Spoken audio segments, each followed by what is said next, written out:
What's up, everybody? Kyle here at Let's Talk Wax. Now, 2023 Bowman has been out for just over a month now. I just got done finishing my most recent update for that release on Patreon, and I've come up with a few sleeper prospects for you guys. I've actually got 7 on this list. Now, the qualifications for this are Bowman Chrome Autos under $25, and only 2 guys on this list are around that price. The other 5 guys are right around $10, and I think there are some really good buys. Now, you'll see a Let's Talk Wax ranking system here, and if you want to take a screenshot of that, I use it for almost all of my videos, and I'll also be giving a Let's Talk Wax rank to each of these 7 sleeper prospects. So let's go ahead and dig into my favorite sleeper prospects in 2023 Bowman. At number 7, we have Alex Ramirez, who has a non-first auto in this release because he has a first chrome in 2021 Bowman Chrome. So this is technically his first chrome auto, but it's just not his first card, so you don't see the emblem. But Ramirez is a toolsy center fielder who stands at about 6'3", allowing him to cover significant ground in center field. He's hit for average across 2 age-appropriate levels, but has yet to run into any game-changing power. He's held fringe ground ball to fly ball rates throughout his career, which haven't helped him improve his in-game power. He's improving his K rates as he moves up through the system, but he's still yet to put up a 10% plus walk rate at any level. There's pretty large ceiling here, but I think there are some tweaks he'll have to make to his swing and approach to get there. Now, you can see in the 2023 season, Alex Ramirez is playing pretty well. He's hitting 260 with the 125 ISO, and as I mentioned before, the power is not quite there yet. It's below average right now, 730 OPS. He's got solid K numbers. Now, so far in 2023, he's 20.4 playing in high A with 191 plate appearances. He's hitting 260 with a 125 ISO, so not very great numbers. Right around average, a 730 OPS with solid K numbers, 4 home runs, and 4 stolen bases. Now, I don't foresee these numbers as Alex Ramirez performing to his best ability, but he's hit for a little more average over his career, but the power seems to be the big question mark here. He's got athleticism, he can play center field, but I'm just not sure how much power he'll tap into.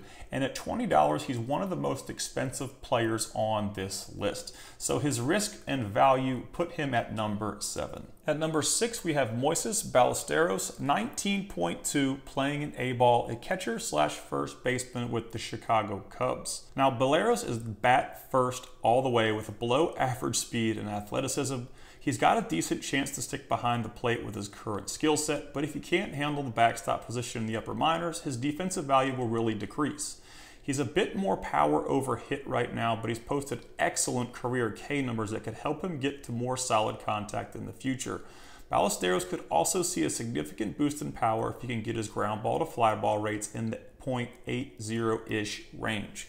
So Moises Ballesteros is a guy who has incredible K numbers, and you can see in the 2023 season, he's got a 0.76 K to walk ratio and a 12.3 K percentage. So what raw power he develops as he matures physically is going to be maximized in game because he's going to make a ton of contact. And I think that's where most of the upside with Ballesteros is. How much power can he get to with incredible contact numbers? He's already a pretty big bodied guy, but I think if he can push some weights in the offseason over the next 2 years, he may run into a bit more juice. And like I said, his defensive ceiling is not very high. He's hitting 268 with a 137 ISO, and I expect that ISO to jump. You can see his career ISO is a 160, so he is performing power-wise a little bit below his career numbers.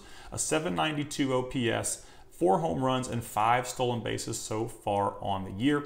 And like I said, the bat's going to have to play because if he can't stick behind home plate, he's going to be a first baseman.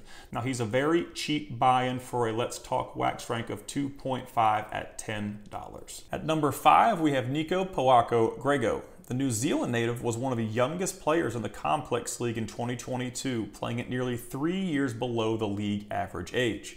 The age difference didn't seem to hinder his performance as he showed the ability to make a ton of solid contact with elite K numbers for a player his age.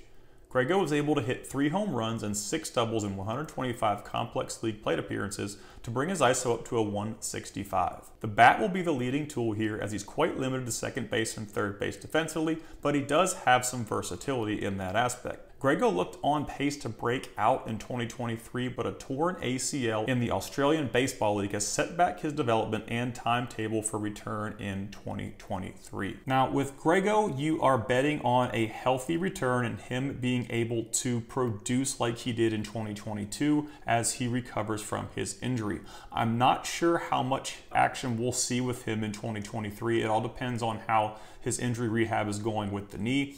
But injury list buys can be some of the better buys you find because when people aren't playing, they aren't getting any attention. And Nico Poco de Grego is a guy who's getting no attention and had some really big numbers in the complex league in 2022 at age 18. His comps are right around $10 right now. Now, before we get into our number 4 player, I want to thank Craig Lunguski. I was going to have Randy DeJesus on my list. I took him off because he only had DSL stats, and I really don't like to base my prospect decisions and ranks on solely DSL stats. I've been burned several times in the past, and it's always something to consider. But he mentioned Randy DeJesus, and I said, yeah, I had him on my list, and I actually took him off. But thanks, Craig, for talking me back on the ledge with Randy DeJesus. There's a lot of upside for a $10 auto here. He was the number 38 ranked prospect in the international class in 2022, and he stands at a whopping 6'4" with above average speed and arm strength. He has a gigantic power ceiling based on his physical makeup. He's already tapped into a bit, tallying a near 200 ISO in the DSL with 7 homers and 13 doubles in just 210 plate appearances. Although his walk rate was sub 10, he only K'd in 21.4% of his plate appearances. Now, as I mentioned before, I hate to base rankings solely on DSL stats, but DeJesus is 18.3. He's got a huge power ceiling. He's got great K numbers for an 18-year-old, and he hit for a little bit of average. So I'm really excited to see what he can do in 2023. I'm hoping he comes stateside to the Complex League. And as I mentioned before, he's a super cheap buy-in for a Let's Talk Wax rank of 2 at $10. Now, if you guys are into Bowman Chrome baseball cards and you want to help support the channel, I've got a Patreon page, and I'll put a link to it in the video description. Over there, you can find autograph checklist breakdowns for every Bowman release since 2019, and I'm currently in the process of doing my second update of the year for all of those players. I've got a top 100 Bowman Chrome autos list, a top 100 Bowman Chrome autos under $50 list, a private Discord server, early access to all of my YouTube content, and I've also got free giveaways every month. So if you guys want to help support the channel, head over to my Patreon page. I'll put a link to it in the video description. At number 3, we've got Jorge Ruiz, another Los Angeles Angels prospect, 18.9, playing in low A in 2023. Super young for the level, and 18-year-olds usually don't show off a lot of pop in low A. Power is usually the last thing to come, and that's the big question mark right now with Jorge Ruiz and how his future as a prospect will go. He's got a current ISO of 140, which is 40 points above his career ISO of 103. So that shows me he is growing into a little bit of power. He's always hit for average. He's hitting 312 right now, and he's hit 307 throughout his minor league career. So the contact skills are definitely there. And if you look at the K numbers, he's going to make a lot of contact. He's going to maximize any raw power that he has in game through making so much contact. So hopefully he's a guy that can begin to tap into more power as he develops physically. Now, he's only got 3 home runs so far this year, but he's got 12 stolen bases. So he could be a speed power guy if the power comes. If not, he'll hit for a ton of average and hopefully steal more bases in the upper minors. So Jorge Ruiz is a $10 auto, with the only tool right now that's lacking being his power and his defensive upside. He spends most of the time in a corner outfield position, but I think he is going to be a pretty solid bat down the road. He's already having a pretty good year in 2023, and at $10, he's definitely a sleeper pick for me right now, giving him the number 3 spot. At number 2, we've got Juan Brito, who was traded to the Guardians for Nolan Jones prior to the 2023 season. He has an advanced approach at the plate and plus contact skills that have allowed him to hit right around 300 across every level of his career.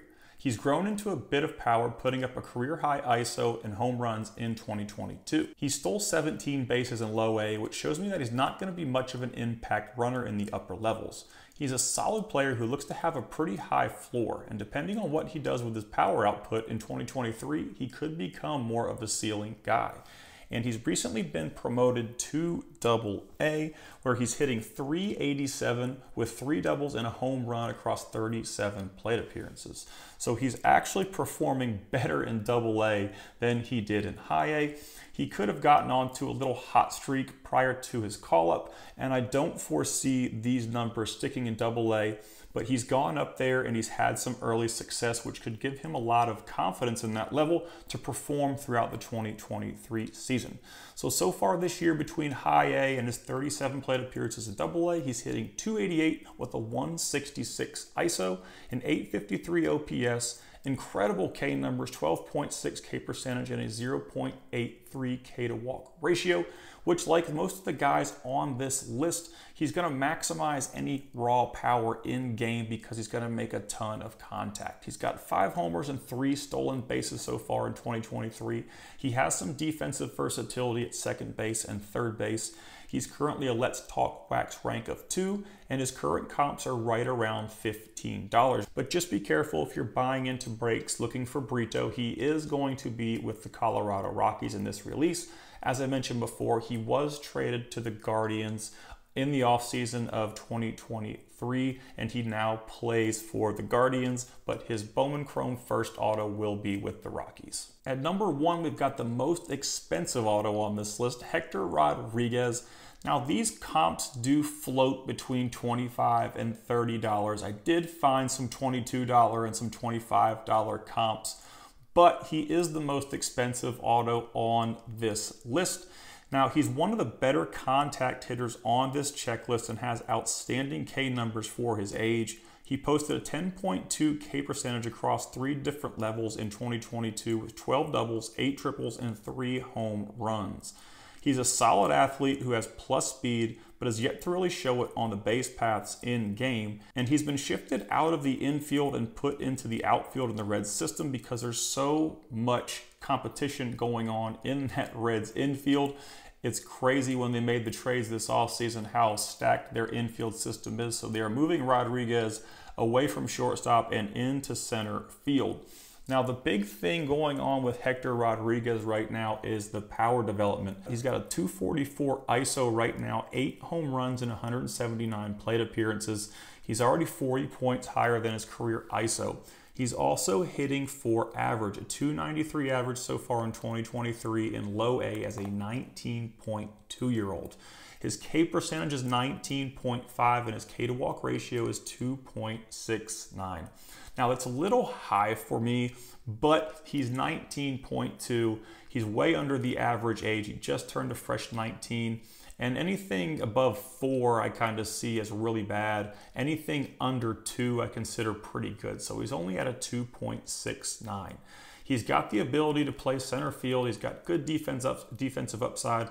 And if he can continue on this path, I think we could see Hector Rodriguez in High A by the end of 2023. And I'm really anxious to see how he handles that level. But like I said before, he is the most expensive auto on this list. And I'm probably going to catch some heat in the comments because the comps really are between $25 and $30. But he was too close not to put on here for his performance. I still think there's some good value there for the price he currently has. So he's our number 1 guy on this episode of Sleeper Prospects from 2023 Bowman. Now, as I mentioned before, if you guys want to help support the channel, head over to my Patreon page. I'll put a link to it in the video description. Lots of really cool exclusive content over there for y'all to check out. And be sure to head over to www.letstalkwax.com to find team break guides, other exclusive content, data sheets for all my videos, and a First Chrome and First Chrome prospect database. A quick shout out to all my level 3 Patreon sponsors.